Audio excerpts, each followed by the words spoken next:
Testing, 1, 2. Testing, Hey there, 1, Jacob. 2. Hey, can you see me? I do not see you, but I hear you. Jacob Harry. Start video. Where? Oh, you got to turn on your video. There you go. Hey! Oh, hey, you're Mazel not tov! Jacob. Hey! Why does it say Jacob Harry? Oh, that's my coworker's laptop. Oh, when I left your place yesterday with the ease on the whiteboard, Jacob called me an hour later. He said, "Hey, I can't get the Zoom thing to work, but you could use my laptop to do this and that." So I have your whiteboard, or I have your easel, and I have Al's whiteboard in my car, and I'm like, just because we couldn't get it to work, and then we are going to use that, and then we end up I got it to work using his MacBook Pro. So yeah, we have Cool. Long story short, What was not Well, working? at least we're here. the HDMI cord doesn't read my laptop. So like you see, I have this HDMI cord there. Mhm. So it'll be plugged in, and it just won't read it. So that's why we couldn't use like anything that was I non-Apple. have a MacBook Pro too. Well, for future meetings or for future. So if we continue to have it here, which is fine because it's free and I like this and we can do everything we want here. We just got to have somebody with the MacBook Pro. And Joel has Zoom, and then like I was telling him the other day, I'm like, man, the Zoom account's pretty expensive. So once it scales up, it gets to the point where we're like, all right, well, we can just pay I got the for MacBook Pro, so Pro. you can use that. Yeah, we'll use the Mac moving forward. What's up, bro? So are we just Hey, I'm going to turn off my video because I'm going to eat lunch, and I'm sure people don't want to just see me chewing. that's fine. you working, Joe? Yeah. Yep. Running the zoo. I literally just finished up with another meeting like 5 minutes ago. And I got to come back running in, and I'm like, I got to start the meeting. So the audio won't play on this.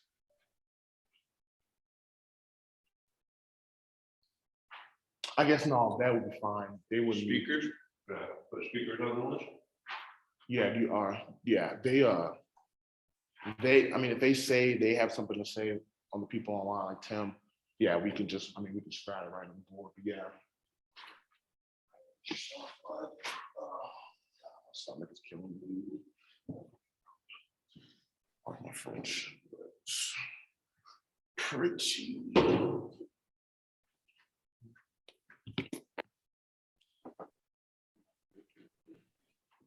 Yeah, anybody long on, that's good.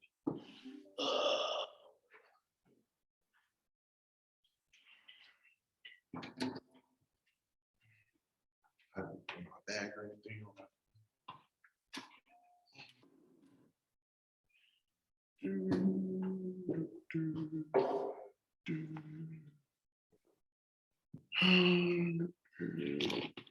Oh.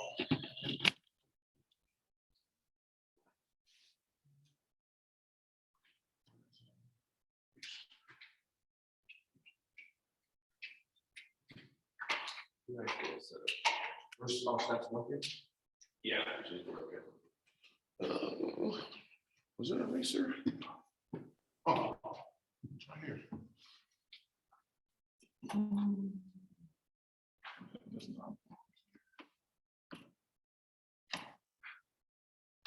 Yeah. So we have our space thing figured out.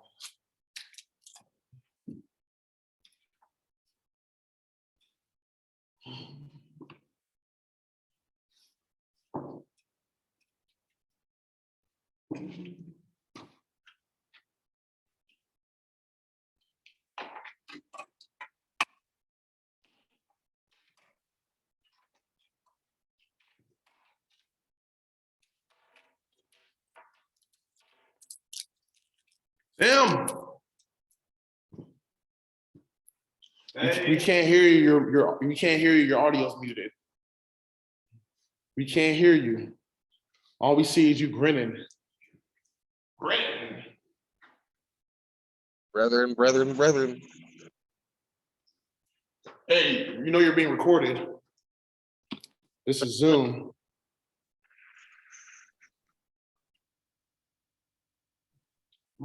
Tim, we're gonna start with you first. What'd you say?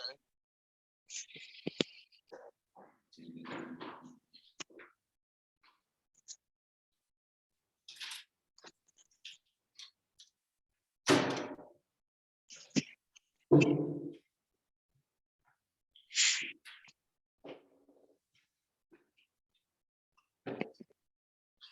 need a steady onflow of new participants, I think, our needs as well.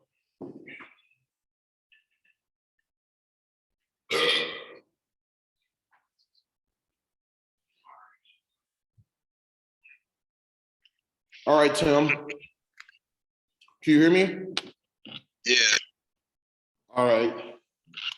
So you've kind of seen the format for this, and we have somebody else joining us.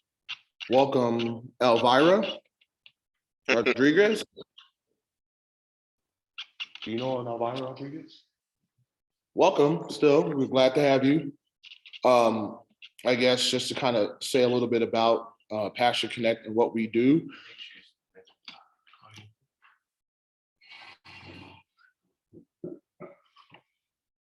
Passion Connect is an entity founded by a colleague and myself. And the purpose of it is quite simple. We look to work with other like-minded entrepreneurs. We got a nervous. You want to do my secretary? I'm sorry?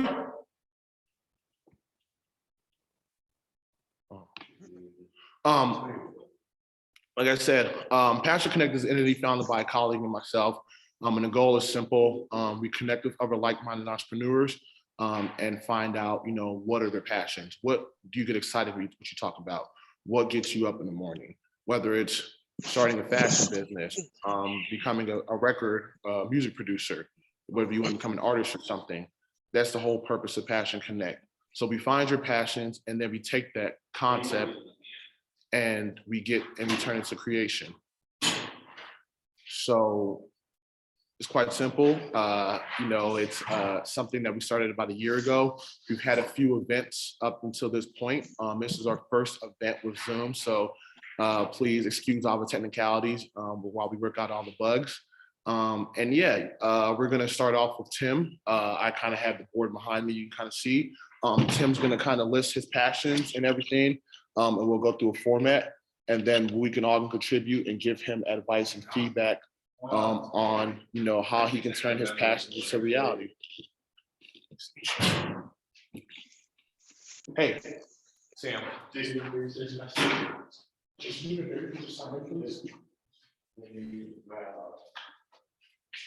Nate, you want to start too long? Yeah.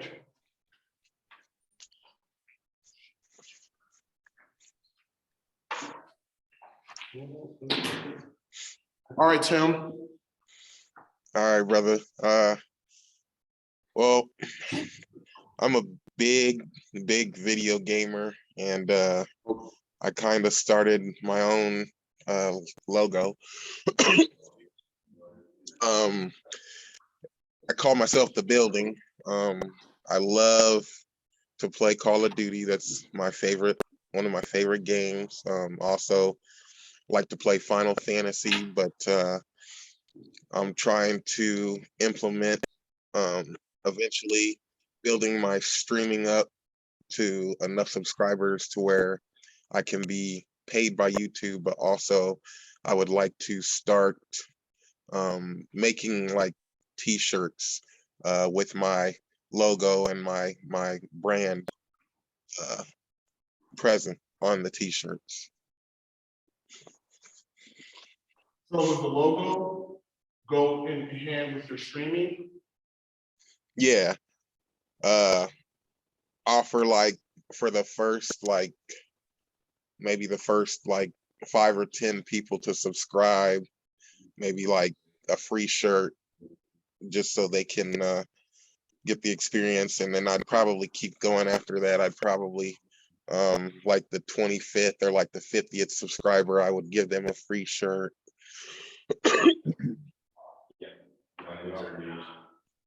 Well, so I was listening to the news and doctors like, listen, you have a rapid test, you're not contagious. It's not your back. Okay, so I have the video game streaming, I have the logo, and then I have, obviously those two are connected. So how do you get to the point where you can get monetized for streaming? What do you need to do to get to that point? YouTube, you have to have 1,000 subscribers. I've thought about reopening my Twitch account because I do have a Twitch account for streaming also. Right now, as it stands, I just put my recent gameplay from Call of Duty or sometimes Madden. I even put Final Fantasy on there. Try and get my subscribers up to about 1,000 on YouTube, and once you hit 1,000, then they start paying you. So in addition to YouTube and Twitch, are there any other streaming platforms that you can use? I believe you can use Twitter. Twitter? Yeah. And I think the next, like, I'm a boss, right? Okay. So we have YouTube, we have Twitch, and we have Twitter. So I guess some objectives or some next steps for you is to make sure you make an account with each of those platforms, because you have to start building that. Yeah. So which ones do you currently have? Just YouTube? I have YouTube and I have a Twitch account, but I have a camera for the PS5 so I can stream via Twitch. So you have YouTube and Twitch, but you don't have Twitter, is that correct? I do have a Twitter also, yes. Twitter? So you have all three. Yes. So now you need to. I need to link my Twitter account with my Sony account. What's your what account? Sony account, or my PlayStation account, so that I'd be able to upload videos. Okay. Anything else besides the video game that you want me to put down there? Streaming? Nah, I think that's it. That's it? Okay. So then I this think next that's part, well, for as far as your goals that you could think of now, obviously, you'll probably have more goals come up, as you continue to, grow and dive into that, you'll have more, challenges come up. But, from what you have here, now we want to kind of, list your objectives and then state, all right, what's the next process? So we'll do your objectives now.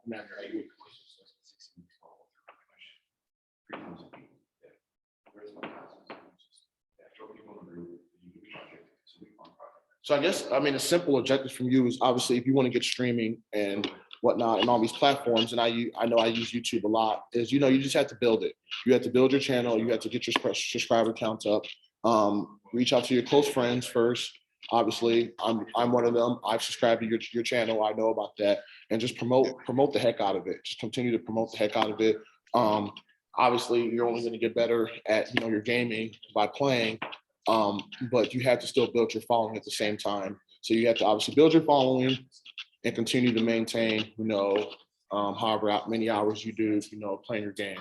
So those are probably the two main objectives.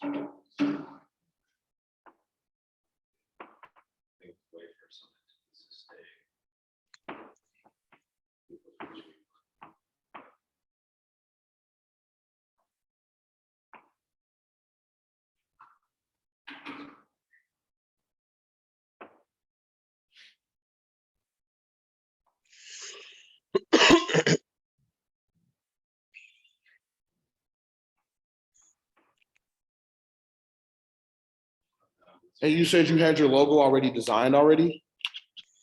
I kind of had like an idea of what I want it to be. Also, also the lettering situation of how and what I want to put on the t-shirt once I have my building logo on there. Yeah, I've kind of got an idea what I want to put down though. Okay. Another good resource for you to do for your logo is Fiverr. That's actually where I've done all my logos. That's where you got the logo for Passion Connect, and that's where I got the logo for another entity that I founded as well. I kind of had an idea from it, and you could choose various vendors, and yeah, it's a great resource. It's called Fiverr. I'll write it down. And you'll Okay.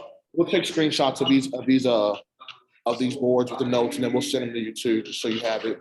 If you were here in person, then obviously you see it, whatever. But yeah. Thanks, brethren.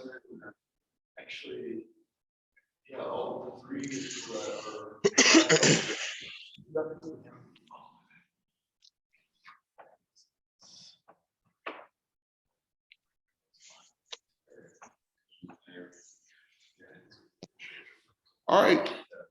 I guess between now and our next event, all the objectives that I've listed, they're all attainable for you. You want to build up your followers, you maintain your consistency as far as your playing, the time spent playing the game, and then maybe look into Fiverr. I mean, I got my logo for like $10. It's super cheap, super inexpensive. It's not anything that's gonna short you out or anything. But yeah, so definitely look into that as an option. Okay. All right, I'm gonna screenshot this message, but yeah, that's you're good, and then we can kind of go from there. All right. Thanks, brother.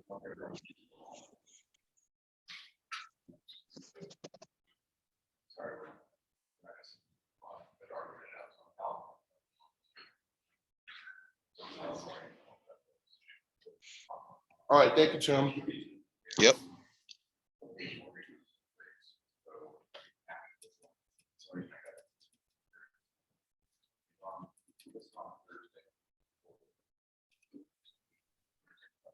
Okay, so we have a couple of attendees in here. We have a new attendee, and then we have a returning attendee. So I'm going to have one of them probably give some contributions. Probably the returning attendee, because I want to get an update from him.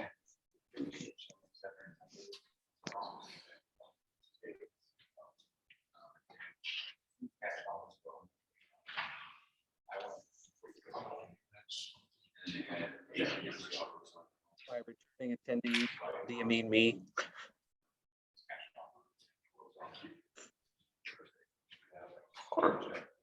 Actually, Joel, why don't we do you as an update while Dom gets all settled in? Oh, okay. I forgot there's actual human people probably sitting in that room, right? What's up, Jude? Well, hello, everyone. My name is Joel Vanderbush, and my project, or what I was interested in pursuing, was to help set up a nonprofit organization in Cancun, Mexico. And hey, Tim, why don't you mute yourself there for a second? All right. And so setting up a nonprofit organization in Cancun, Mexico, to help with whale shark research. I'm a zoologist, and that's something that I'm really passionate about, is helping to preserve endangered species.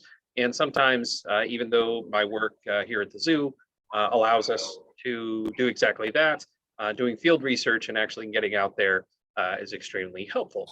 Now, of course, right when I was about to help them set up this nonprofit organization, the pandemic hit, and we haven't really been able to do anything since, which is unfortunate, just because my roles changed a little bit, and timing is a big one.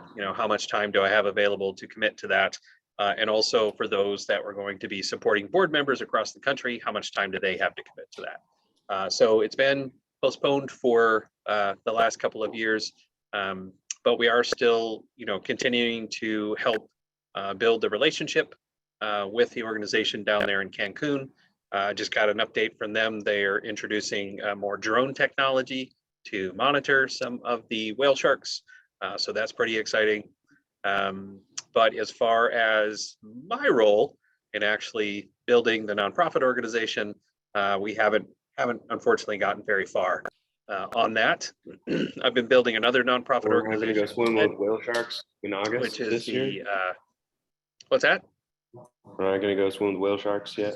Oh yeah, no, we're definitely working on getting down there probably in August if we can. So we're going to schedule the trip and get some funding out to them.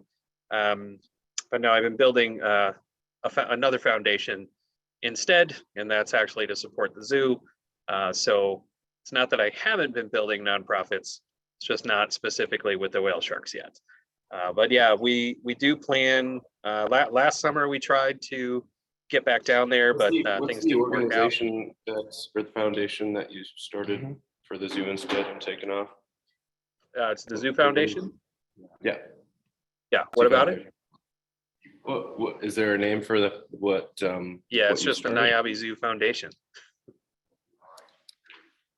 Yeah, so the zoo didn't have a supporting Audio foundation MPI stuff. before, and so we established that in 2020, and that's what helped us to bring our rhinoceros here to the zoo, and now we're working on bringing African painted dogs. But unfortunately, it isn't a foundation designed for doing field work, because that foundation for the zoo is really supporting only the zoo's efforts here on grounds. So we'll continue to work with our partners there in Mexico to try to provide things that they need. So far without building their nonprofit. So that's it. That's my update. That's where we are. Unless you Pardon have us, guys. We're trying to get questions. this audio thing figured out. I don't love it. So, okay, training room. And then I clicked it and it says 0 ins, 2 outs. So what should I check? And then it's like input, output. Joel, we were having some technical difficulties, so Okay. I mean, Thanks I for the hear you guys update. fine. I know. You guys hear me okay? Yeah. We can hear you. But just from the laptop though. I think someone's trying to connect and it's not allowing them to. So hate to say pause. So it should be training room for the output, right? Okay, so we click training room and then configure speakers. And then a box shows up that shows it says stereo isometric configuration, and it has all that. And then Well, I could entertain people with more discussions about whale sharks, I guess. it's you click it and then it's checked. You click it. What do you say there, Tim, Elvira? You want to know more about whale sharks? Yeah, I love No. Hey, can I message you on Facebook Messenger?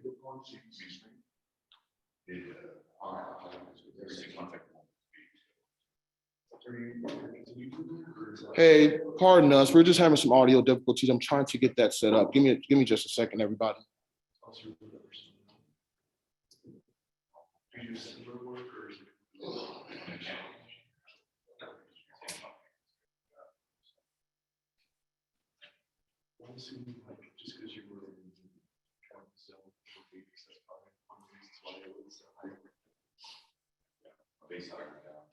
Hey, bud.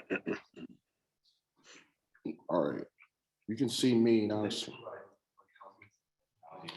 is what I'm seeing. Or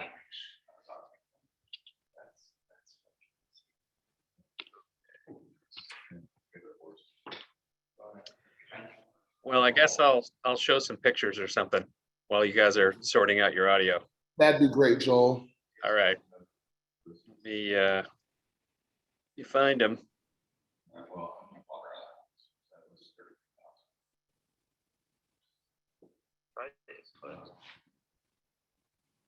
You can't click input.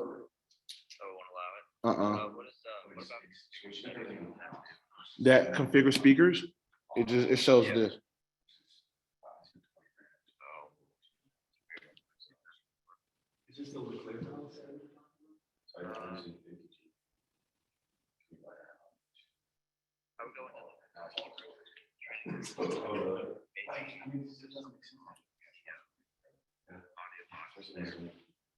In the room. Yeah.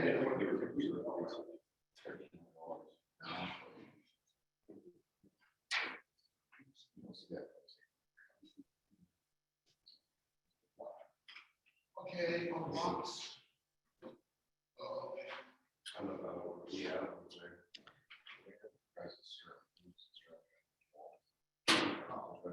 Hey, Tim, can you see a picture of a yellow sign, or are you seeing a bunch of small pictures? I'm seeing a bunch of small pictures. Yeah, that's what I figured. Hang on. All right. So, I don't know, well, potentially. So I got 6 months.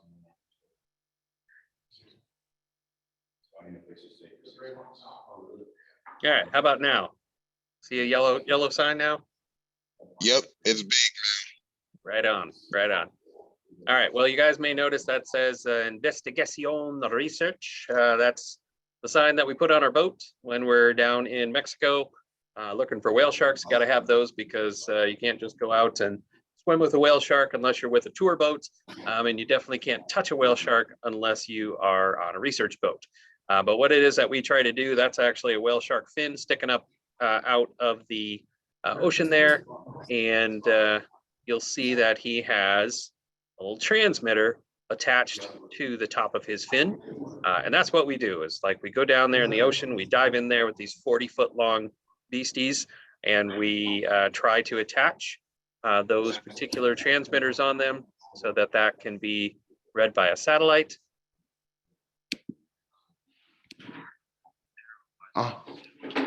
And so that's what one of these little transmitters look like.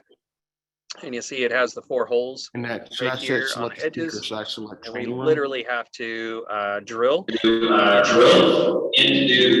Wow, we can hear you now. So we have to drill into the whale shark itself to attach this satellite transmitter. And so this is my partner, Raphael. He is a marine biologist down there. And you can see this yellow drill right here is some of the tools that we help to provide for them. And so that's actually You can control it drill from you. No, the I thing just in changed there. it to the training room, but I had the volume turned up there. That's why I did that. Oh, that was fun. So then we dive into the ocean. All right, You see audio's that. good. You guys got your audio there? Yep. All right, right on. So you can see how big this fish is, the whale shark there. That's me swimming alongside just its head. And then, of course, we have to swim up to it and catch it by the fin. And so we got to stay out of the way as much as we can because they're coming right at us all the time. But again, that goal is to swim up to its fin, drill into it, and put that little receiver right up on the top. And that way we can track it for 3 years, pretty much anywhere in the ocean every time it comes up to the surface. So that's what we're trying to help them do is fund that research because that's an endangered species, the world's largest fish. So we're trying to save that. All right, well, I'm going to stop sharing. And I think you guys are ready, yeah? Yeah. All right. Damian, Jason. Jason's new, no. Well, yeah, let's hide, since I said it up there, I guess maybe you should go first. She can go first. I'm gonna just be, check on this week on your update, because I know you closed the Ozark property, so we're gonna do video for you. So if you give us a quick update today, that's fine. What do you want me to say? So you mentioned real estate, we can start with that. Any other things, any other passions? I'll get in front of the camera, I guess. I was Oh, gonna say. that's a good idea, yeah. Since they're so few of us, you know, always like move that back, we're gonna roll this table up. And then you Yeah. turn that around. The computer is actually facing on the end where we can sit on the side, so the computer will be here facing. And we can be on the sides here so they can see that, and that's, So I don't know really what they're doing this. I'm new, first time attending, I guess. And so my name is Jason Doomer. Fairly new to the Quad City area, back again after like 10, 15 years being gone. Trying to kind of network and get to know people, but my background story. So I got my MBA in entrepreneurship, digital marketing, and entrepreneurship with emphasis in finance I did my capstone in finance and strategic management. So entrepreneurship is like a really big thing that I'm kind of passionate about. I did a whole MBA on it. But the only thing I know to do in the Quad Cities is go into real estate. It's something I studied when I was in Afghanistan, when I was running before I started my MBA program. And so that's kind of what I want to try to do. I had one rental property that I had to sell due to a divorce. And then I just turned the primary residence in LeClaire into a rental property, and it's cash flowing. over $1,000 a month. So, yeah, and then I just picked up another one on the 30th here in Bettendorf. So I relocated in the one in Bettendorf, and the mortgage on the one in Bettendorf will be paid by the cash flow of the other one. So I'm living pretty much rent free, I guess, at this point. And then trying to find other opportunities to invest in. So this one was I kind of overpaid on the one in Bettendorf only because I needed a place to go because I ran out the other one a little bit prematurely. But yeah, that's kind of the vehicle I'm trying to use, but I'm not opposed to other endeavors if they make sense. So you mentioned real estate investing. Sounds like you have a few properties in your portfolio already. Just two. Two. Well, just one. So we put it in my mom's name. So because- one's residential and then one's an investment, or well, they're both or two, residential. or they're both investments, though you're not living in them. So I'm living in one for 6 months until I go to the army, and then depending on what the primary investor wants to do with it. Okay. I think, I mean, it'll run for $1,300 to $1,400 a month, Portfolio. just one, but Do you want to continue to build that portfolio while you're here? Yeah. When you're gone? well, and I get 6 months. When So you- there's another property I want to look at. I've looked at it once, but the owner didn't show up. It's already cash flowing some. I haven't looked at the numbers, but it rents for $550 a month, but it's cheap. Like 10 grand, 12 grand cheap. Yeah. So I'm concerned it doesn't have air conditioning. So, what? So I'm a real estate agent here in this area. I don't know if Nick's told you that or not. I But, kind of figured that out. oh yeah. No, I mean, I think you're along the right path as far as, acquiring properties. I'm kind of doing the same thing myself. I'm gonna buy a home this spring or summer, and then I want to, branch off into investment properties. I want a house hack. To me, the best way to do it is you buy properties before you move in. So you rent, if you're renting a place, right, and you buy a property, you can go to the bank, now you're with the intent to move in, right? The intention is there eventually, someday. Doesn't have to be today. Sure. So you can buy a property under your name. So you don't have to have an LLC on the beginning, because you can have to put 4 properties under your mortgage, which your exposure is up to a higher risk level because you're not protected by an LLC. But to get started, you can buy those properties. So you're renting. So when you go to the banker and you say, hey, I want to buy a property, your rent, they're assuming that your mortgage is going to be your rent, you're going to switch rent for mortgage, right? Well, if you can take that, and you buy that property, and you get finance for that property, and then you throw a renter in there, you can use 75% of that income, depends on the bank, to go towards your income over here. So you're still renting, right? And you can go out and buy another one while you're renting. You can buy up to 4, right? And then once you have 4 under management, then you can kind of say, okay, you can either take the equity out of those or move in. You've got 3 at least, and you can move in the 4th one. But if you buy and move in, it's really hard to go to the bank and say, I want to buy another property. Yeah, no, I know banks are going to be especially. But if you've got rental income coming off that one you bought, but you're paying rent, you can go out and buy another one. Well, I mean, you're highly leveraged at that point. There's a high risk, but if you run the numbers, Well, can that be solved by just doing a multi-family property where you kind of do it the can't same be. thing? Good luck finding one. If you find one, let me know. That's true. That's all I'm looking for. So that's why I'm like, It can be solved. So that's the other option. But so for me, it's different than somebody that's single with no kids. Yeah. right. Because I got kids that I worry about what school district they're in and being able to get them to BB school district, right? Oh, yeah. There's no. Right. Well, there is, but nobody's gonna, unless you're paying a higher premium than I'm willing to pay. But yeah, there's one over in Davenport, but I'm not gonna pay whatever they want for it. Anyways, that's my spiel. Wait, so when you move to Oklahoma, right? So I'm in the Army Reserves and I gotta go to Oklahoma for 6 months of training. So is your goal to invest mostly in the Quad Cities as you move, or do you think like, oh, when you move to Oklahoma, you'll kind of see It's how it just- is around there? It's a 6-month tour in Oklahoma. Okay. Oh, And so I it's want just nothing to that. do with Fort Sill, Oklahoma, so. It's So Quad Cities is the primary area that you're kind of. for the next 4 years, right? And then my daughter graduates high school and then I'll reassess from there. Nice. But, build what I can. I'm not gonna wait, because I thought about waiting for 4 years. You actually just gave me a good idea, because I wanted to buy my primary residence. That was, I was to buy a home and move. I was like, man, I could find something, best property, and run the numbers and cash flow. So there's John, it's interesting, his girlfriends came up on Facebook as somebody I might know. And so I've seen him before, then I met him. He's a real estate investor. He's got 28 and a half street for sale. So he's asking like 95 for it. He needs foundation work.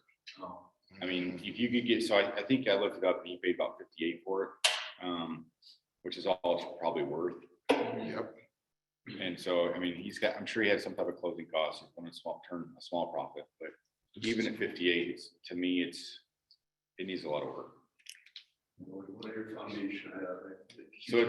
So I think you could fix it for 3,500 to $5,000. That's it. With the foundation? Yeah. So it's not bad foundation, but they used to only put a 4-foot. What is it? Retaining? No, you dig down 4 feet, you get below the frost line. Footing, yeah, the foundation footing used to be only 4 feet. Mm-hmm. Well, and it's a completely exposed wall with a walkout basement.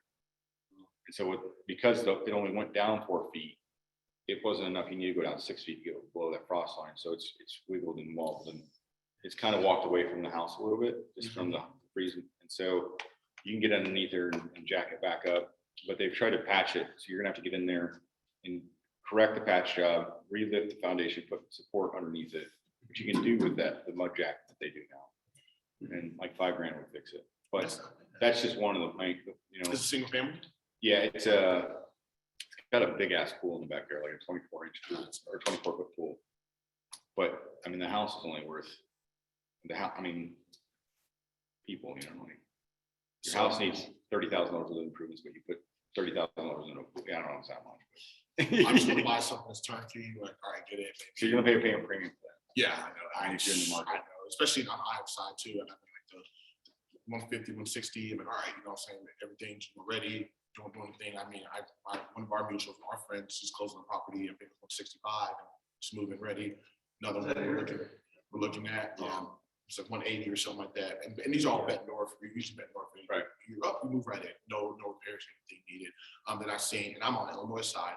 So then I've seen the ones that are 80 grand, 90 grand. You're like, all right, you got like a bunch of little issues there. I mean, like sump pump, water. Yeah, in the basement. I paid cash as is for this place, and the floor installers cut the line for the refrigerator. So I ran a new one of those reverse osmosis system in it, water softener, and then somebody put grout down the garbage disposal. Kind of shorten the life on the garbage disposal, $35. No, it sounds like you have a plan that you have your goals in mind on what you want to do. You're going in the right direction. Definitely in real estate, as far as the best around goes. That's great. Cool. And as far as like what we do as far as this goes, and this looks a lot different than it usually does, just because we have a lot more people. Part of this is making connections. Part of this is intentionality. Money investments is a big part of it for a lot of people. And I know that's one of the things that you really want to move towards in the direction. And so part of this is really figuring out where am I getting stuck? What are my needs as far as moving forward? You have MBA, you have white the education and understanding investment, what you want to do. So what are your needs as far as next, maybe even next 4 years while you're here? I know that you mentioned that you be here, the next 4 years. Well, so then I got a tour to Kuwait coming up to 2024. Oh, really? Yeah, potentially. Man, that's what's described. Related to this, or what are your needs? So the finding the properties is the biggest thing, which is the biggest hurdle for all investors, right? Because there's so many people, you're competing against, once they hit the MLS, you're competing against first time home buyers, which are willing to overpay the investor's profit points. So yeah, that's the struggle I'm having. And then like the needs besides real estate, like I could potentially could have bring all kinds of food venues here, right? So yeah, I don't know if it's really something I want to do in the Quad Cities. Like, Can you write more like options? What do you want? so like chicken salad chicks, franchise. Yeah, It's in the salad. That's pretty awesome. You said food vendors? Just throw everything up there that he's done. So I'm talking, so I asked prior to this about needs or other endeavors beyond this. So acquire new properties or put up. Yeah. So other ways of income is kind of what you're thinking. Yeah. Right, I don't know, like, what's the Quad Cities really need? It doesn't need another real estate agent, in my No, opinion. no, it's hundred spaces. Everyone, Yeah. So, I mean, like, that's not something because I thought about going down that road. And I paid That's all like actually. $500 to, get your license. I was gonna get a license online, and I'm like, I go out and I know my phone's half full of real estate agents, right? Yeah. Like, it's pretty saturated. right. And so, I mean, there's only probably 500 active ones, right, out of the 3,000 that are licensed.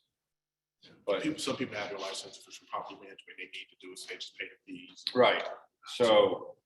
So that's not a need that I want to fill, right? I think you're past that too, because I mean, you already have properties and stuff, so you don't need those. Yeah, but just buying this house. Yeah. If I was my own agent, I would pay for real estate commissions. So I mean, and then I would have potential. And then I rented out my place in Leclerc. Half month rent is $1,500. So between the two real estate transactions, Jesse got. Well, he's only get $2,800 for the closing of this one, and then another $1,500 for listing that property on the MLS.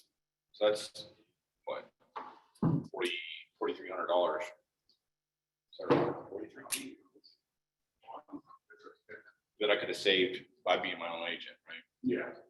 Yeah, I was gonna say, yeah, you said. And that's just two transactions. If you become an agent, then I mean, then that kind of, tie you down as far as you have to do day-to-day things, unless you just had the license. I mean, you'll get to the point eventually, really soon, where you'll have so much residual income from real estate. If you did have a license. Well, I mean, so the residual income, so the plan is have 4, right? You get a 4, and then we'll reassess from there. But I'm not trying to.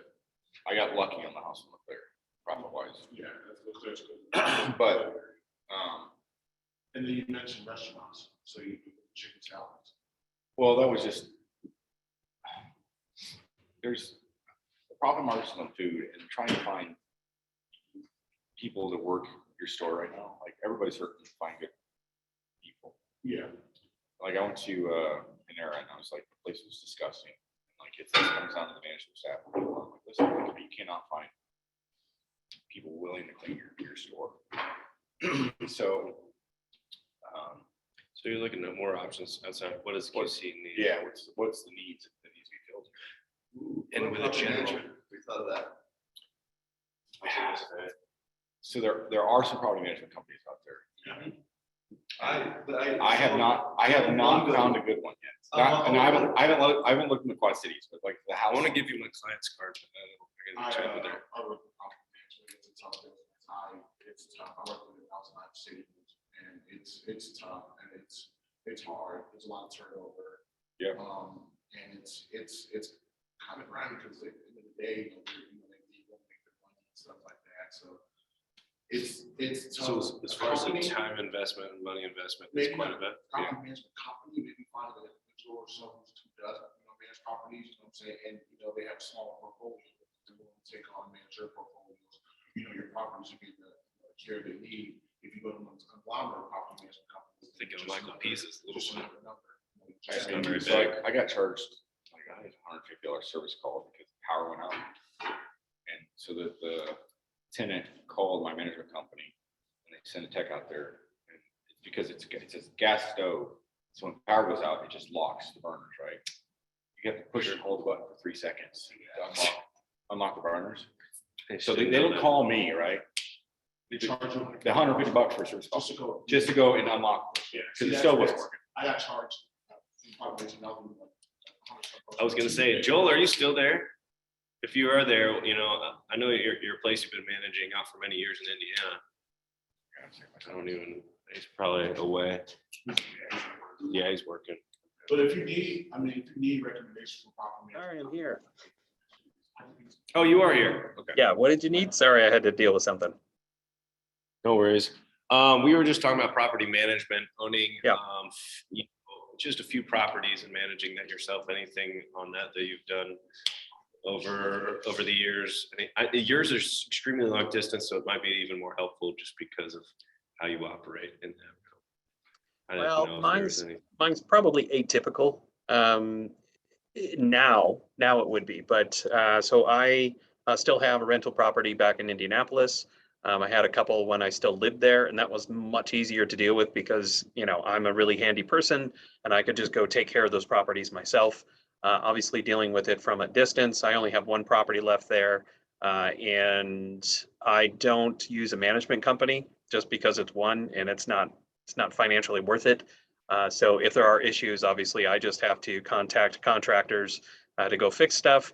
Although I did have an incident this past spring where I needed to go back to Indianapolis to fix a major plumbing issue and replace a bathroom sink and all of that because, of course, all the quotes were way too expensive and it would be much more affordable for me to travel back to actually do it.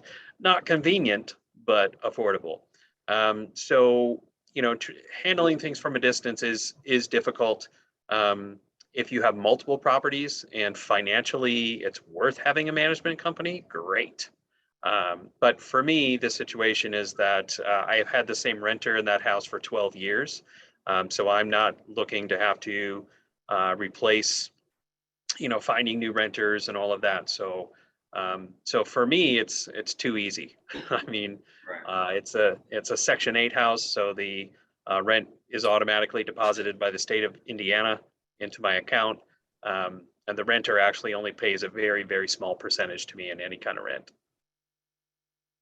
I actually, when I did property management company, we had an owner who had Section 8 tenants, and that was the thing. It was like, all right, well, that income's already guaranteed, right. and whatnot. But and yeah, you know, come in every month. I think it was like the unit rents are like $12.95, but this Iowa covered like $900 or something like that. It was a Yeah, so crazy- it covers the mortgage probably. Yeah. I'm like, this is like So as long as the state pays, your mortgage is covered. and like she had a cul-de-sac of just like townhouses in Iowa, and she Yep. owned all of them. Yep. Up and down the court. I remember that, and like literally like you're buying cash for like $9,000 a Yep. month. Like it was crazy, 10 grand. And I think she's a dentist, or she used to be a dentist. Yep. So I'm like, I mean, Lord knows how much money. So yeah. So Another thing I was thinking, if you're looking at other options, you're looking at QC, what are the QC needs? What would be kind of the next part? you should. I'm opening a ketamine clinic, and I don't remember if I told you about this. That's the one where we bought the place across from the hospital. Yes, yeah. What's ketamine?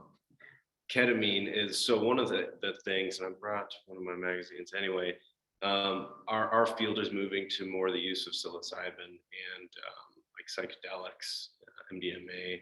There's more research being like coming out on the uses. It's one of like the biggest, like top 5 trends as far as psychology in the medical field intertwining with the mental health field. So I'm working with a doctor who grossed $1 million last year on just his little ketamine clinic, and he's looking on a merger right now. I don't know what's going to happen, but either way, we're working together to open a new ketamine, different name, different entity. Right. He's consulting for this, doing the training. I'm getting the psych nurse practitioners, and we're closing actually February 1st. I'm not, but we're closing. And so we are going to put ketamine in there. We're going to put universal wellness, which is like a rental property space for clinicians, therapists, dietitians, that sort of thing. Because their legislation changed. And I'm just kind of saying this is what I'm doing a little bit, but actually I do my clinical supervision with people across the street, but our field is moving more to the use of that. And as far as Iowa's concerned, jurisdiction changed where social workers now can be supervised by people who got therapy degrees, and social work is not necessarily a therapy degree. So that opens up. So the market's really now saturated with social workers learning therapy and moving into therapy more, getting better training. So we have a ton of rental spaces for doctors, exam rooms, and for therapists. And the practice that's going to focus a little bit on psychedelic assisted therapy, among a bunch of other things. But so mental health, medical side too, like food, people go there, people eat. It depends your passion investment. Do you want, like, what is going to make me the most money and easiest vehicle? A lot of people go real estate. Another good thing I can make my Yeah. ass down. Yeah. Look for like regional you know, Bedford puts out like the city of Bedford put out a report. Like, you know, of the city, you know, updates, you can look through all of the Bedford data, like how does it, the city does it.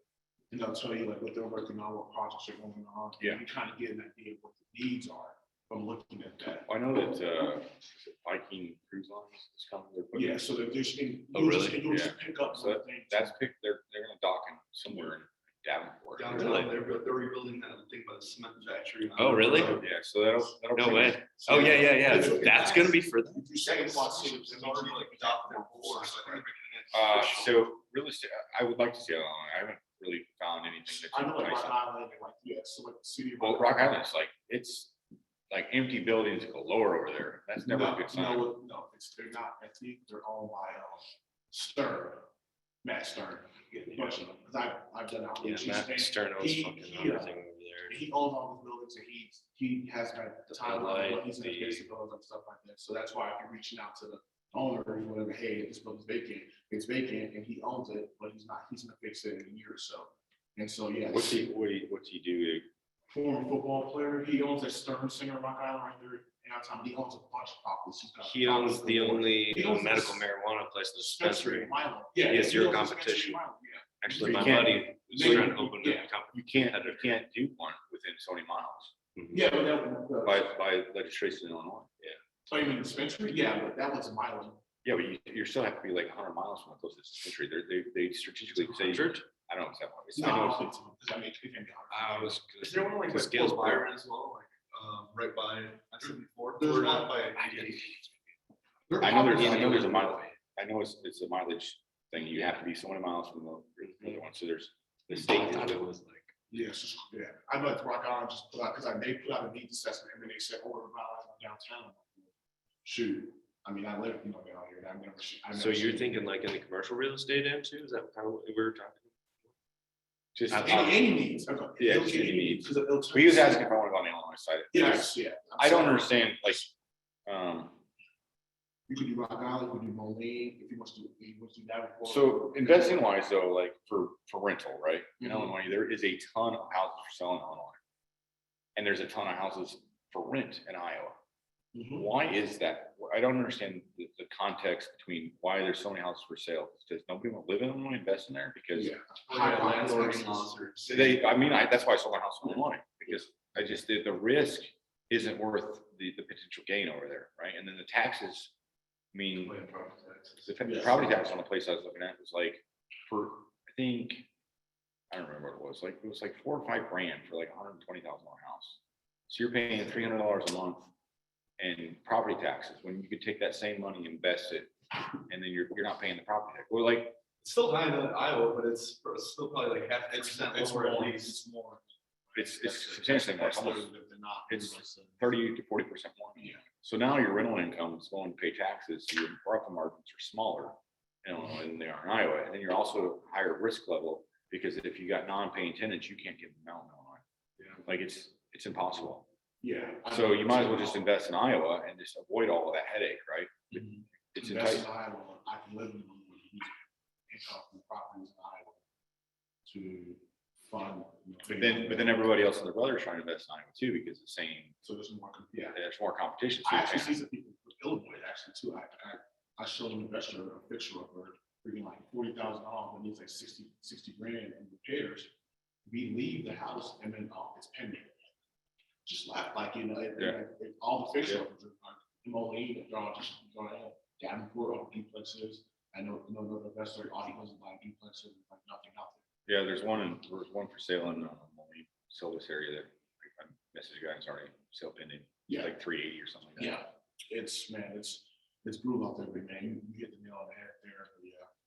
But so I mean, that's one of the vehicles I want to do is real estate investing, but like, you got to find the property and you have to have the banker You that's. can also do innovative business, fundrise stuff, where you put your money in there. I use fundrise now, my ROIs, my returns are free. I'm not gonna lie.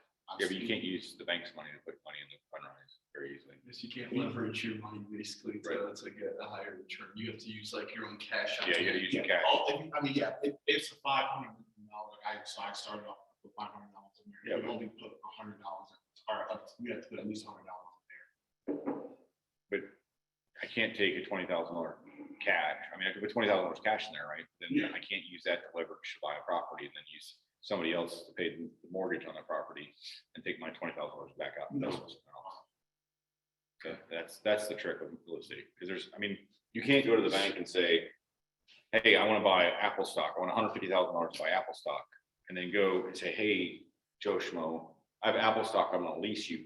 You can rent that Apple stock for every month. But you can definitely buy it on margin, but that's extremely risky. Right, So right, there's like- ways to do it, but I mean, that's just like playing. box there. Hard to play. That's Hard to yeah. win. I mean, like options and stuff like that. My sister does options, but she's actually really successful. But she has an accounting background. Have you ever contacted people? So there's a lot of rentals available in Iowa, right? Uh-huh. And we're talking below the $2,000 mark for a 4-bedroom place.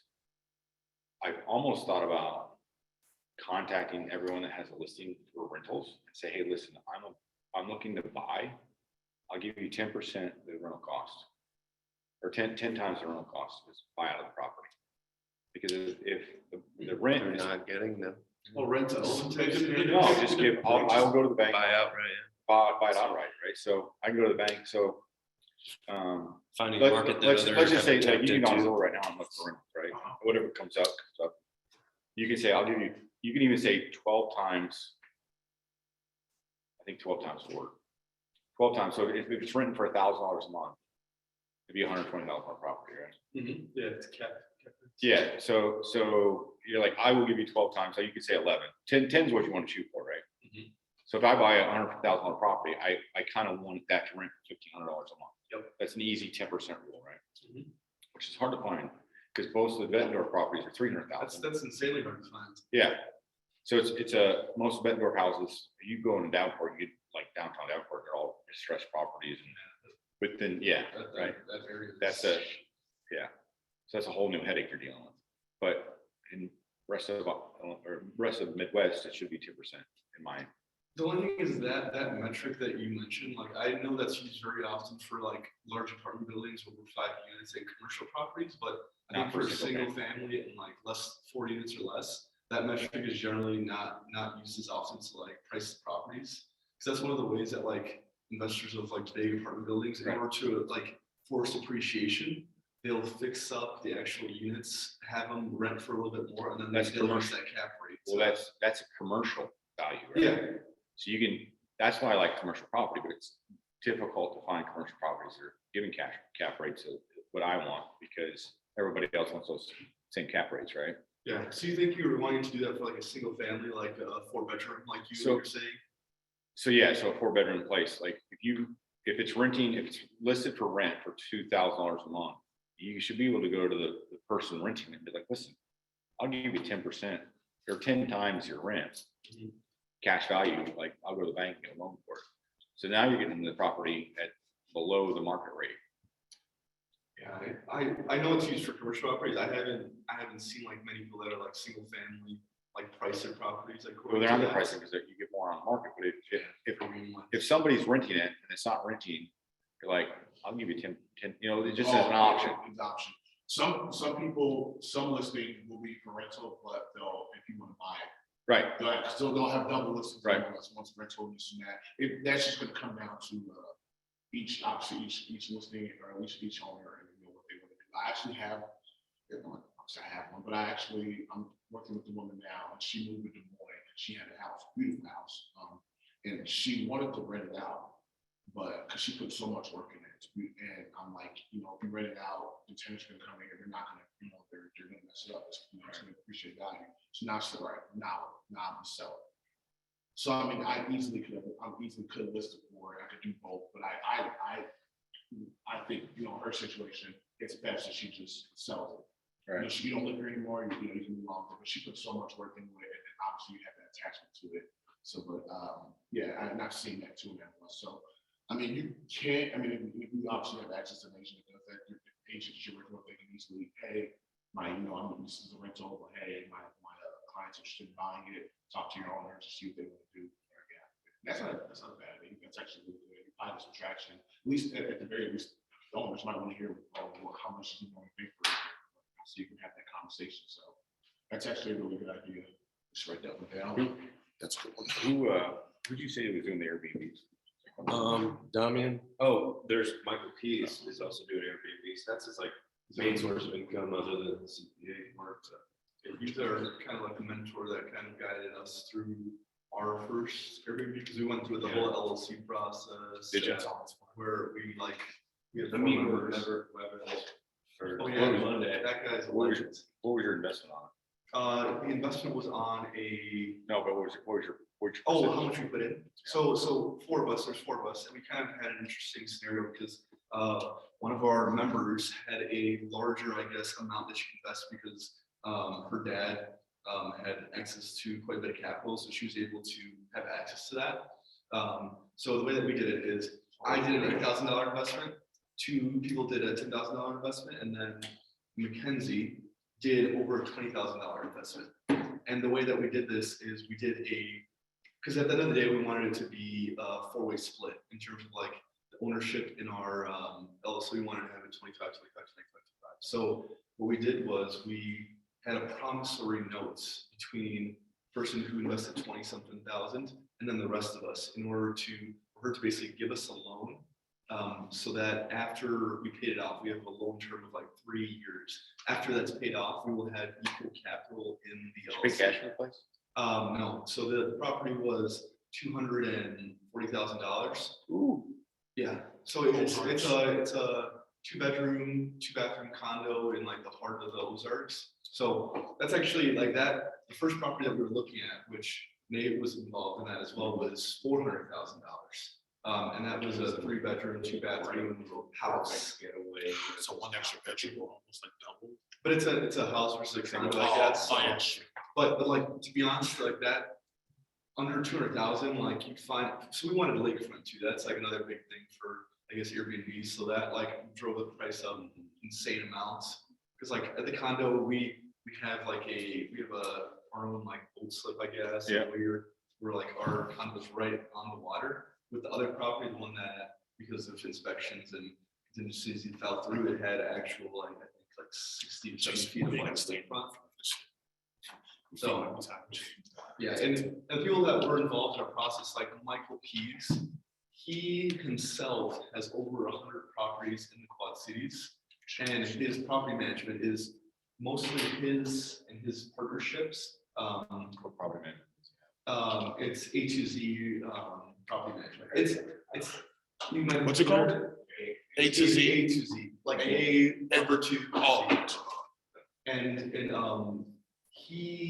that's actually not even his primary source of income because he has an accounting business. That's his main focus, I guess. But his property management company is mostly his partnership's property. So that's why it's not like an easy street that's like thousands of properties, whatever, because I was afraid. When you said something, I didn't want to say no, these streets, like even the person that owns like Kyle Robinson, is that? No, How runs Robinson Group through Real Cheap. No, XP. Yeah, Kyle's right. I need to catch up. I met Kyle. Yeah. That's how I got. Kyle. I Yeah. can't confidentially say. Yeah, no. And actually, Michael Pease, so when I first moved to this area, and I got bigger pockets, Michael Pease reached out to me, obviously, because I had close introduction or whatever. So that's kind of, and then I met him like 4 years later in person, whatever. So yeah, even though he's a CPA, and the thing he has is he has all those multiple streams of income, which I'm in the process of building. I obviously I do real estate. Say, well, real estate's my full-time job, but I also do this. I'm trying to turn Passion Connect into an income stream, and the same thing with another. Just like we're all. Especially connected to a nonprofit. We started off as a nonprofit, but we're a business and we're fine. We just filed our LLC, we're filing our LLC paperwork now. Who's doing your LLC? Ryan Weber, did you say you know Ryan? Or you know Ryan Weber? Yeah, he's in my Nate's actually the one that introduced us to. So you need your LLC. He's the one that helped us develop our LLC, Yeah. and he's the one that kind of answered all our attorney questions. I got referred through my busier now? We just. We love it. Like, Yeah. We would not work with anybody else. I'm glad she was back there, so we're all working fine, that's why it's great. The thing with Ryan is he's big on our property, but he's confident, like he's, the way he communicates stuff is very confident. Yeah, the first guy that we went to, I don't even know his name, but his office was right next to actually the Y, Bedford, or very close there, and I know. he wasn't real estate focused, so it was completely different. I want to be different. I was in Afghanistan for years. This is great. I got one. No, I think I'm gonna save you today, because I wanna get you to, First 300. I'll probably have you come back here and we'll, do you mind recording? No, but I'm like, I want this little bit further, that's the only thing, I'm like, it's too close to. Oh, no, we won't. Oh, yeah. It's a little room, it's not, I think we have like a mic and stuff like that. Yeah. Maybe you probably down. So the reason that it makes it them easier for them to do this is that. Oh, yeah, what, like, right today, like. No. Oh, yeah. Yeah. She's one of the questions now. Yeah, Okay. Alex, that's why I'm glad you're here, but I know I'm like, we mentioned it. Well, we checked it out. So you have She kind was of like, like. all right, we checked it out. She just texted us. Just anything. or- No, it actually. Yeah, experience over Oh, there. yeah, because you were, because you. But, That was one of the things you mentioned. And then now you're doing, now you did it. So Yeah. now you. So it's like if there's an issue. Oh, I want to talk about it. So, yeah, that's what I think. Right, I want to have control over it, I don't, I wouldn't do that part of what I say. But they have to. Oh, yeah. So it makes it much safer. So, and that's something that we're looking into next, bringing on people who want to gain is others. I think there's a different business process too, so I really. Yeah, no, don't worry, we just gotta find a date, my schedule is a little packed, so we'll have to figure something out. I don't think it'll take too long. Yep. Yeah. So you had 25% for Falcon. Oh, no, $8,000. 8,000, so basically, at the end of the day, we're all gonna have an equal split of 13,750. Like, that's basically 13,000. So combination. Maybe if I draw it on the board, it might be. So you put Yeah. 8 grand in. Go ahead. I thought you said 1,000. Oh, no, 8,000. You put 8 grand, you put 8 grand in, and the other person put 2 and 2 other people put 10. So somebody put in over 20,000. Oh, yeah, sorry. Two will put in exactly 10,000, and then I put in 8,000. And 48. yes, exactly. So there, it's actually ended up. You're buying, you're paying back, you're not gonna show the income of that property because you're paying the loan. She said the person that gave 20,000 essentially gave a loan cap of the whole amount for all. Yep, exactly. And so the income is gonna all go to her the first 4 years to buy back 4%. You're giving up the cash flow, pay off the loan. So technically, not all the income's gonna go there, but we have like the promissory note, which is basically the loan. That's like a certain amount where it's a 5% interest rate. It's over 3 years, so that amount, it's amortized over 3 years at 5% interest rate. So after that's paid off, we still estimate there's gonna be cash flow, but obviously that's gonna cut into the cash flow a decent bit for the first 3 years. But that's in order to basically have an even split, because when we were doing uneven splits in terms of like voting. So one of the things that exists for my first time setting up LLC and like going through this whole process, like the voting structure, for example, it's like purchase over a certain amount versus under a certain amount. Like what percentage of votes do we need in order to pass something? Like it just got very confusing because like when Mackenzie, who's a person who had the large amount of yes, she'd have power, she'd have like the width, like we would be. However she decided that was good. Yeah, pretty much. Like we tried to like figure out to where like, oh, we need at least one other person, but it got into the weeds. So that's what we ended up doing. And like they're getting the people that are like loaning money are getting a 5% interest rate, which obviously isn't the greatest thing. No, so But 5% to 3%. But like based on the numbers that we run for Airbnb, including property management, including like the vacancies, I guess, that we estimate, including like capital expenditures, including like maintenance, we estimate like 20% cash on cash return for the money that we put in. So you take some cash on, so you put 48 in there. Yep. So you say cash on It's cash. about like 10,000, like $9,600, basically coming back. A year, Yes. After expenses. $10 a year. And that's only possible because it's an Airbnb and because during peak season and the Ozarks, that's from your shortage areas. Yeah, a little bit less than $1,000 a month. But yeah, that's kind of what we estimate for that investment. And obviously, like it's an estimate, and we try to be fairly conservative with our investment. Our mortgage is gonna be. So you took 200,000. Yeah, it was about 191,000. I have to write it down. So like tax, so are you guys for the? Yeah, so everything like the property taxes are included in the actual like mortgage payments. Taxes.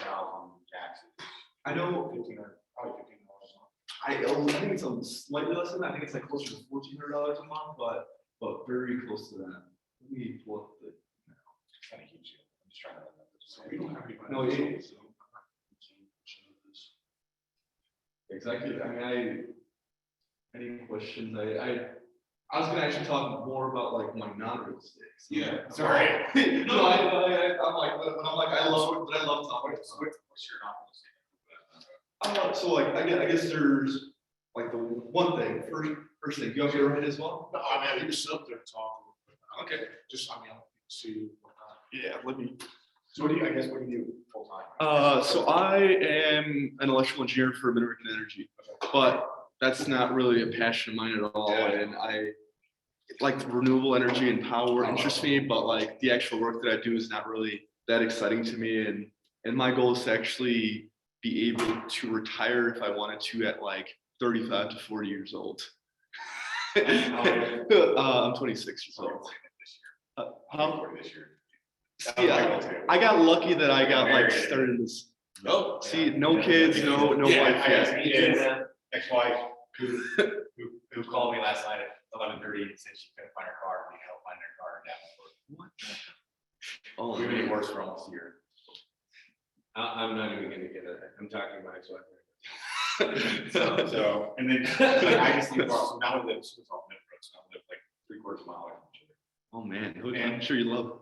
Nice. I just moved this week. Yeah, she's like, I need help. I'm like, I'm on a date. Sorry. Oh, that's so you say you have these other interests, besides, Yeah, see, yeah. I guess I'll. I mean, there's no structure. I'm like, I'll talk about whatever, and we're gonna be informal for this one, just. Yeah. What'd you say? It's 3 minutes forward, 260. Oh, yeah, a lot of echo. Yeah, there's a lot of echo. Mhm. Sound dampening. Yeah, this carpet's fairly thin, so if it was probably thicker carpet. Yeah, so I guess one thing I'll talk about is like, I'm really into volleyball. That's probably like, outside of working, that's like my number one passion.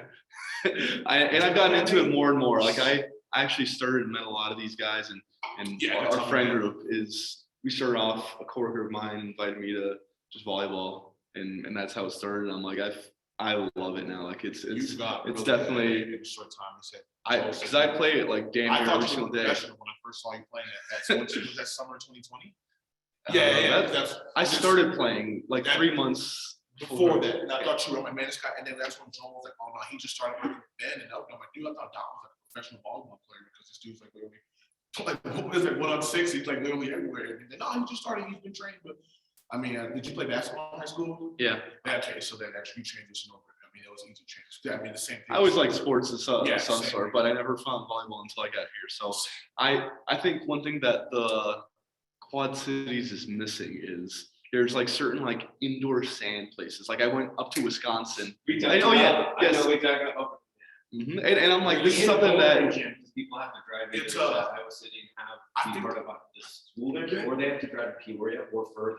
people drive. Like I came from Chicago to Wisconsin. Like these guys go up every single weekend. Yes. Huh? Just for Sam Hall. Oh, yeah. Indoor sand during the winter, like people, Yeah, that's people, what there's not many places. That's what happened at TDK. I know they try tried. out fun things. Oh, that's what happened at the Bedplex, because they used to have it. Because I used to play there, but I mean, Yep. the sand damages the court, was damaging the court floor.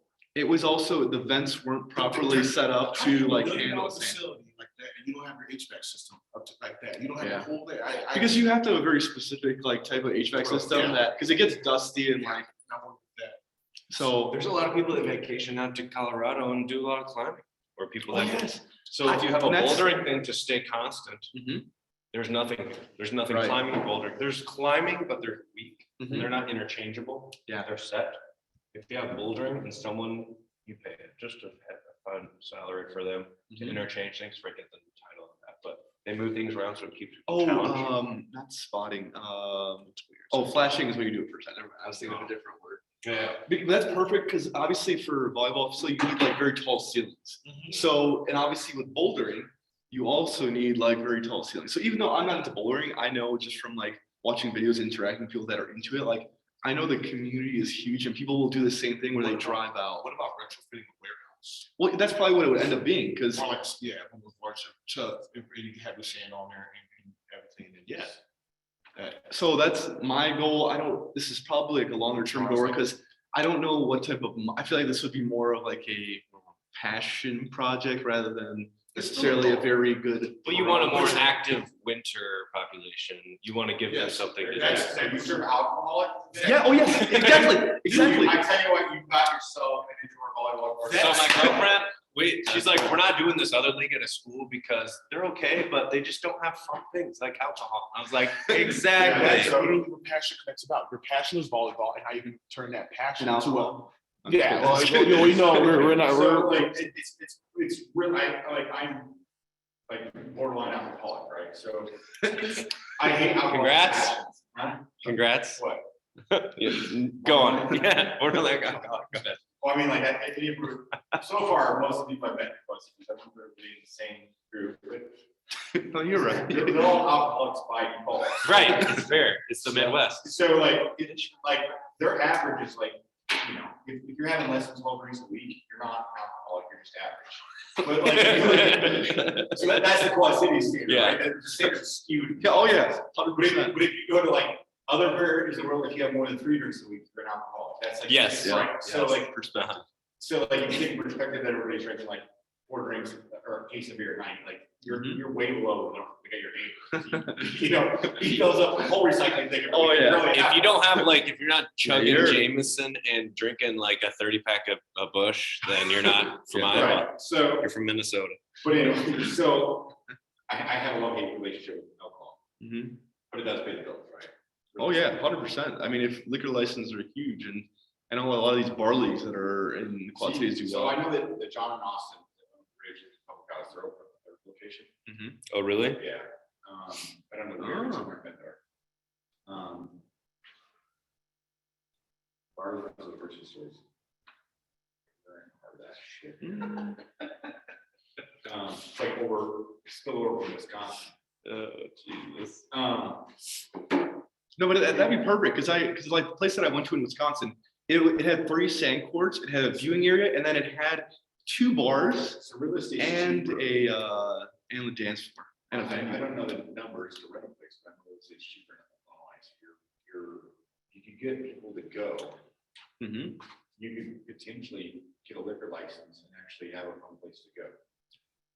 But. And I know I can't. A volleyball like community here around here is huge. We're like very connected. It So is. So I know that you've got the hockey place. Hawkeye No, or it's a. hockey place. It's a hockey. Quad City Storm. Yeah. Oh yeah. So I know a couple people that are looking to open up a place because he pays $300K a year just on taxes for that property. And he owns the market in the area. There's only one other place. People drive from literally. Oh, for the Betflick? No.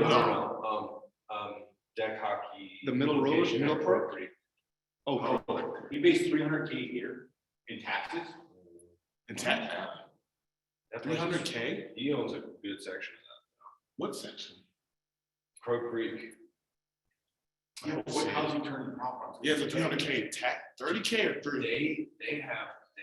They sell a lot of shit in market way up. 'Cause he's the only person. He's coined deck hockey. 3 He owns deck. That's Oh, a lot. He I- owns DAK hockey. Mitch told me about, So that's what, so Mitch, yeah. and then there's another guy on the Davenport board, what board am I thinking of? Design team, design plan, Oh. whatever. So he's like, I know Urban there's development. this place, because he plays there too. There's a lot of people that are like, fuck this guy. We can open one in this, pay lower taxes and compete and open up so much more. Anyway, so if that is a random connection. and as many sport, I mean, like connecting that to my idea, like obviously the more sports you can incorporate that are big in the Quad Cities, like the more potential clients there would be. You could do the warehouse. We have it's big enough where you can have volleyball, sand volleyball, like 4 courts. You could have. Of course, section. like that would be probably have to be huge. I'd say probably 2 to 3 like max, just because I think That's it's still still good. more than That's still- that. and if you're charging everybody $5-6 for admission, and then you're still selling alcohol on site. The axe throwing place. Met the owner for that. Oh my To a gosh. party at But Mackenzie's place. I'm just thinking numbers wise. Yeah. Yep. Like, how much do you think he's paying for that space? Because you got a heat and cooler too. I wish I So remember what's the his cost? conversation. He's at a new space now. Mhm. They moved. So they're about. You're talking about live action, yeah. I thought they moved on North Park Mall. They're not inside it anymore, I don't They're think. somewhere, I think they're close. I thought they moved on the mall. They Well, moved they're not in the mall, they're right outside, like. Live action Gardens. games. Like it used to be Yeah. like a clothing store, that used to be there. Mhm. That was just at the mall too. That's dark. By Hooters, Remember the guy that did that that? side? Across, it's like, you got Hooters and you continue driving down. Mhm. Oh, No. that's Welcome Way or whatever. Yeah, it is. So it's like right on the corner, like you got Olive Garden and it's kind of tucked up behind you in the corner. like, Live action. You kind of like gonna drive around, like, oh, that's how we. Live action games. Yeah, so I'm just thinking like that space, like his overhead can't be that much in that place. 'Cause And the parking is, so if you walk through, they have so much. I don't know if they own it as far as like some section beyond like the lot there, but there's a good bit of parking. There's Oh, yeah, a if you're lot of in the unused mall, parking. oh, yeah, The that's most huge. that could use that space is like the first line. I'm just thinking you can use that as a numbers base on, okay, so this guy's getting X amount of square feet, it's costing him X amount of dollars. He can cool this place. Mhm. So if you want to have an indoor volleyball, this is what the numbers look like, so we have to have X amount of people. That's a good idea. And would the community support, lease payment on this place? Yeah. Or you can do like, I know, so there's always, it's not ideal, you're gonna put some money into it. I'm just saying, so if you're going, how often are you gonna go throw axes? A couple times a year, maybe. Actually, talked to. Oh, yeah. I'm just never gonna do it. Yeah. You have to If- do it- they have the if- airsoft. Yeah, there's. So it's like one-time events. Volleyball, these events, bouldering, people commit to that as a lifestyle. Yeah, like every week, different. several times a Like, week. here's an event, like I play airsoft sometimes where I go paintball or whatever that shit. Mhm. Bouldering these are What's subscriptions. bouldering? I don't know. So bouldering is about maybe from me to the ceiling, it's like practice work. So in every other major city, they have bouldering all over the place. But it's just, and you have mats that are about this thick from the ground. Wall climbing. It's wall climbing, yeah. But rock wall climbing, as you think of it normally, you're thinking like 3 times this, Yeah. height. And that's different. So that's a different section. Bouldering is kind of like a skills based for people who like to climb. Yeah. And like that's their lifestyle. There's a lot of people that like either go to Colorado to climb, go to Colorado to get high and climb. So you could make the money off of selling physics, gadgets, and which is having a storefront potentially. Yeah, But you that, could. I think bouldering is less about that. I think because the walls change up. One of the things that's very like distinguished about or distinct about that is they have different levels. So basically like the V2s through like V9s. Like you can have one wall that could be every single week something different, or like every couple weeks something different that could be more challenging, less challenging, and you can really vary that within a smaller space, I guess. Point about the X games, right? People too, I actually talked about it. I would not even waste my space. They're with doing X-ring probably. No, it doesn't make enough money. Yeah. Something it's a that's more a one-time- community that people do like week over week. I did actually once when I was in Minneapolis. It was super expensive. It was $80 in 2019. I'm like, I will never do this again. Like, even People if it are was free. looking for space for volleyball. Yeah, volleyball. I would and also put fitness. ping pong tables in there. 'cause Yeah, I know like indoor A ping couple. pong places are not really You have common. people drinking So we're beers. basically wanting to make a betplex with other options. Yeah. Smaller. Smaller a little- betplex. Did you know the Betplex has a whole nother bowling alley upstairs? Yeah. Yeah. I found that out Yeah. last night. You didn't I know. They have everything. That place, That I was love that just- bowling And alley. they have bags, they have tables. Yeah, it's literally, yeah, you have the bags thing, and then if you have alcohol there. So maybe Yeah. it would be better to partner with Betplex and say, hey, is there a place that you can throw an indoor volleyball? Yeah. I know the owner of that place. No, I saw And him. they obviously at one point they wanted to do indoor sand, and they did indoor sand, but Yeah. their vent system wasn't like They would equipped for it. Yeah. Because the sand collects so much. yeah, it just And dust. it was messed up the basketball court too. Mhm. That's more important. Because it's hard to do both indoor and sand. So This this is is like it's like having an indoor pool. Yeah. Yeah, you have to have. Completely, like, yes. if this is a pool. It's a where sectioned off room. Yep. This is like, you have to have it sealed. Because because it's- oh, yeah. Completely saturated. with Yep. moisture. Yeah. Like the doors are even like ones that have like seals like on them because it would pass through if Yeah. otherwise. Yeah. So like, you have to have, I mean, it's a separate building. You went there, right, when they had sand in there? No, I have not actually. So the place that I went to in Wisconsin, it was set up for where it was a whole sealed off sand area where they had to water the sand once in a while so it wouldn't get too Yeah. dusty. And I mean, obviously there's some maintenance, but I'm still up for the swim up bar, indoor swim up bar. No, your volleyball. People like to drink, they just want to be warm. Make it a heated bar. No, your volleyball idea, I think it's definitely tangible. Just make it water volleyball, You water can make polo. that happen. Indoor water I- parks are so like nasty. Not water park. Yeah, but like, just swim think up about like the bar. whole, if it was an indoor water pool, you're gonna have the same climate control issues as an indoor water. That's park. true. That's And it's true. echoey and like loud, and kids were like, even if it was adults, and you stupid loud, like in here. Yeah. The acoustic stuff. I'd be Well, curious in the what numbers would winter be time, for I that. wonder about opening it up, like having some garage door type of deal. Just build the next, Yeah. like, No, NFL sure. stadium.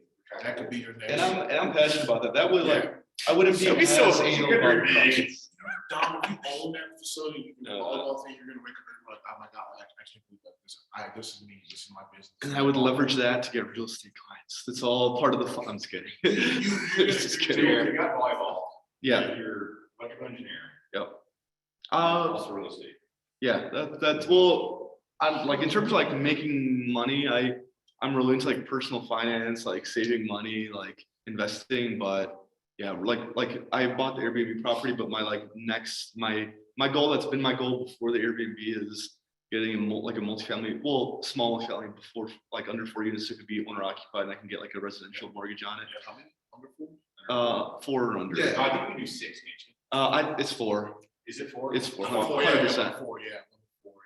So I'm like, that's my number one priority right now in terms of investments. The thing is, I'm a lot less picky than you have to be because like you said, the school district, oh, but still, I guess even with that, like it's still, The bank- especially during the winter. Huh? The bank doesn't have to. True, that owner occupied or But not. the problem, if you're gonna go in a split venture, it's kind of hard to do. But that one would be myself only. So that like that multifamily would be just me going into that. It wouldn't be like a joint venture. That's all. It's a small. So I'm almost thinking about trying to find property to build on, but you have to have it zoned. Oh, like build on as in like from like a flat lot. It's cheaper. So I found there's a lot. It was in August, over by August, and Rock Island, and it was small enough. I mean, you could probably build an up and down duplex. Like access door, stairs up top. Yeah, I mean, but it was narrow. But I was actually working with an investor, a woman in Chicago, talking to her about that. She was like, "Look at that property, like, it's right next to August. Buy this, you can rent it out to the students." You know what I'm saying? It's small. And I mean, the road's not the greatest, but I mean, if you just It's had that interesting. lot. I'm curious, maybe you know this, because like one of the things that I was curious about, like, oh, building by St. Ambrose, for example. But I found out that they have to be in dorms 3 years, I think. So they can only choose to live off campus their senior year. Because my nephew goes there now. So I don't know how Augustana is. But you can still, but you can still have, but you'll still Yeah. have students living there too. I mean, in every year, I mean, I guess there would be grad students and like that senior Yeah, that. Augustine have grad programs. I see. I don't know how Augustine is, but I'm like I No, wish it was like that's fresh. how it is. Augustine is my old. Oh, it is. Have you called out yet? They were in my car. Oh, God, I know they're supposed to sell. Yeah, they've been in my car. Grab the only water. But the lots, I mean, if you're, you can find lots of them, I've seen them, yeah, and then they'll go, I mean, if you got that. Is that? I wonder how that. I've never really Yeah, that's like awesome. looked into that or Yeah, never even looked at that's the numbers. Ask Mitch about that, because Mitch went to Augustine, and that's how I know Mitch is stupid. Or Mitch, I used to work with Mitch's old college roommate, so that's how me and Mitch kind of, connected, but, I mean, it's small, I mean, you probably could put a driveway, but you can have a duplex in there, or, up and down, or, I mean, you could be really innovative with that space. And I mean, you're an entrepreneur. I'd be curious how the numbers would work out for that, because I don't know how much a new construction would like, and obviously the zoning also is like a issue as well. It's zone residential, right? It's already residential. Well, I know it's zone, like sometimes it's single family and sometimes zone multifamily. I think there's like different zoning. That is a problem. Rock Island County zoning that handles all that, they're just unresponsive. And I guess that's something I have no experience So with, you so. you'd be like playing phone tag for months trying to get a whole zoning department to find out. I'm gonna just grab some. But no, this is great. I think the volleyball thing is definitely tangible. I mean, it might seem like it's overwhelming, but I think you could definitely open up that facility. And that's a more long-term goal. 'Cause Yeah. And I think that'd be more of a passion project rather than like, oh, this is a great money. Yeah, it's your, that's the whole point. It's your passion, and then you're making it, into something tangible, and then at some obviously it's paid for itself. At some point, people pay $5 to go play volleyball or something like that. So, no, that's great. What was the model of Wisconsin? You talked about place in Wisconsin where you were, about how they managed? I honestly it was totally just withdrawal of space. I didn't ask you. I was thinking about it as I was driving away from the place. They've been going for a little bit, so. So we want to thank everybody that has participated and signed in to our Zoom thing. I think we're going to end the Zoom portion of this and whatnot, but please be on the lookout for an email for future events. Thank you all for stopping in, and we appreciate you, and we will be in touch.